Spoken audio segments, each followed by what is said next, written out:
What's happening everyone, my name is Alex and welcome back. In today's video we are checking out the latest dash camera from VIOFO called the A129 Plus Duo. This is also based on the highly popular A119 V3. So it's using the same processor and the same sensor, but now we get better connectivity and we also get a rear camera. So this can record in front of the vehicle and in the back of the vehicle. So you can basically see what happened in the front and in the back at all times. And I've said this many times, if you drive you should definitely have a dash camera in your car because you never know what's gonna happen on the road. And if something would be to happen and you're not at fault, a dash camera has the potential of saving you a lot of money. Alright, and going back to our dash camera, so this we also get GPS connectivity, and that means that the camera can save your location and speed at all times. And the camera can also make a Wi-Fi network and can be controlled from your smartphone or tablet through an app. The app is also available on iOS and Android. So there are two versions of this camera, one of them that comes with 16 gigs of internal storage and one that's cheaper that doesn't come with any internal storage. And I personally have the one that doesn't have any internal storage, but in my opinion that makes sense because 16 gigs of internal storage is not that much and you're still gonna have to buy an SD card. Like this you might as well just buy the cheaper model and then just buy yourself an SD card. And talking about SD cards, this dash camera can take SD cards up to 512 gigs. Alright, so in the box you're gonna find everything you need for the installation process. The installation process is extremely simple and it's gonna take you about 5 minutes to install the cameras. You basically peel a sticker and you attach the camera to the front window and the rear window. But then you have to pull the cables from the rear camera to the front camera and from the front camera to the charging port. So there is a cigarette lighter adapter that comes in the box and you'd plug that in your vehicle.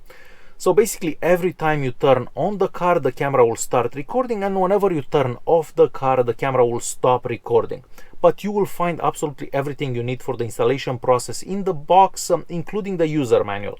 The user manual has a lot of information, so if this is your first dash camera, I highly recommend that you check it out. Like most dash cameras these days, this is entirely made out of plastic except for the glass that's covering the lens. But that makes sense because if the lens would be covered by plastic, that would become yellow if it would sit in direct sunlight. So it's the same for the front and the rear camera. Now the lenses are also adjustable, so up and down on the front and the rear camera, and of course that will depend on the car and how this is mounted on the windshield, because on some cars it may be like this, on some cars it may be like that. So that's why you will adjust the field of view basically from the lens. Now in my car the rear window is not ideal for a rear camera, because the rear window in my car, you can probably see it there, is half tinted, so half of it is white, half of it is black, and it's kind of slanted in a weird way. So definitely not the best rear window for a rear camera. So of course this will depend from car to car because all cars are different. And I think we're gonna move on to some sample recordings. So if you're recording with the front camera and the back camera, you can record in 2K with the front and 1080p with the back. But of course you can record at other resolutions as well. So you can select 1080p with the front and 1080p with the back. Or if you want, you can just use the front camera. You don't have to use the rear camera. It's entirely up to you. And of course you can change the resolution from the app or from the camera itself. So next we're gonna check out some recordings that I've done during the day. So I'll let you watch those recordings and then we'll come back so we can talk about them, and after those we'll see some nighttime recordings.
And as you've seen for yourself, the recordings from the front-facing camera look great. They're nice and sharp, and you can definitely see those license plates on all those cars around you. But that has a lot to do with the positioning of the camera, because I have the camera positioned in the center of the windshield, so almost no reflections.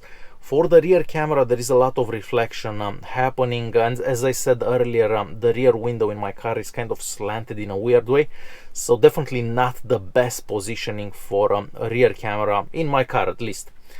So yeah, for daytime recordings, great footage from the front and the back. The back would have been better if my rear window would have been a bit different. And next we're gonna move on and check out some nighttime recordings that I've done with the front and with the back. And once again, with the front I've recorded in 2K, and with the back I've recorded in 1080p. Keep in mind that the entire video is in 1080p, because otherwise I would have to upscale the footage from the rear camera to 2K.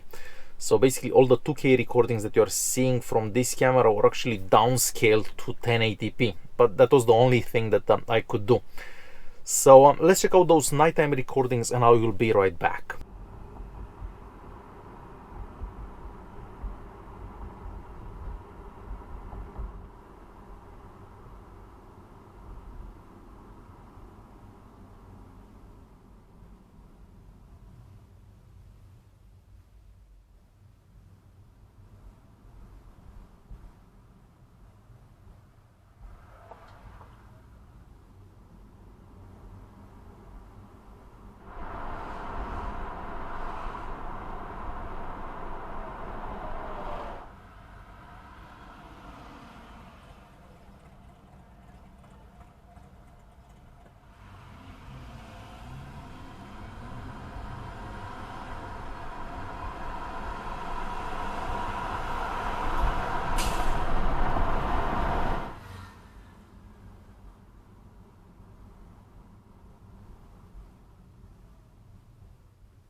And as you've seen for yourself, the nighttime recordings aren't as good as the daytime recordings, but that's the case for everything. For dash cameras, action cameras, cell phones, pretty much any camera that you're gonna use is not gonna get the same footage at night as it would get during the day, and that's normal.